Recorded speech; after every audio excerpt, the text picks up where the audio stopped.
avec des lots à remporter très alléchants, dont un camping-car et une croisière pour deux. Mais d'abord, donc, allons à l'Aillé, au sud de Rennes, où bien des habitants restent choqués, et pour cause. Lundi, au lendemain de l'ouverture de la saison de chasse, en pleine battue au sanglier, des chiens ont fait irruption dans un lotissement de la commune.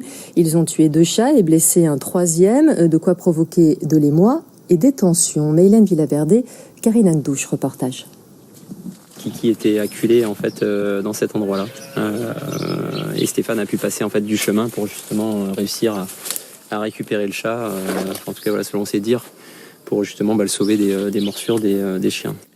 François et Sarah sont encore sous le choc. Malgré l'intervention de leurs voisins, 2 de leurs chats sont morts après avoir été attaqués par une meute de chiens de chasse. Plusieurs dizaines, selon les riverains présents au moment des faits. C'est quand même quelque chose de grave. On a un enfant bas âge, quand même, qui aurait pu être dans le terrain dans ces moments-là. Regrettable incident, ça je suis d'accord. Par contre, malheureusement, il ne faut pas en rester là, il faut prendre des mesures derrière. On ne se sent pas forcément en sécurité. Les chiens étaient sur une battue au sanglier dans le champ de maïs situé aux abords du quartier. Selon la Fédération de chasseurs, un des chats s'y trouvait également et aurait été coursé par la meute sans que le meneur n'ait le temps de les arrêter. Un regrettable accident, disent-ils, mais pas de faute des chasseurs. Il n'y a pas d'interdiction de chasser auprès des habitations. C'est le tir qui est interdit en direction des habitations. On ne peut pas dire qu'il y a une faute. C'est un concours de circonstances qui fait qu'il y a eu une fin dramatique pour les animaux, quoi.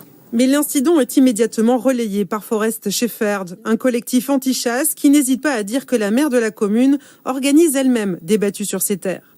Un mensonge rectifié depuis, mais le mal est fait. Les insultes et les menaces fusent sur Internet.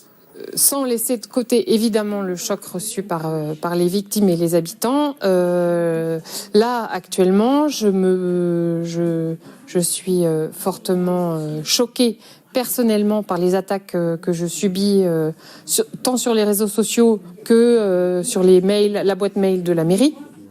L'équipe municipale veut rencontrer les associations de chasseurs pour faire évoluer les règles de sécurité et rassurer les habitants.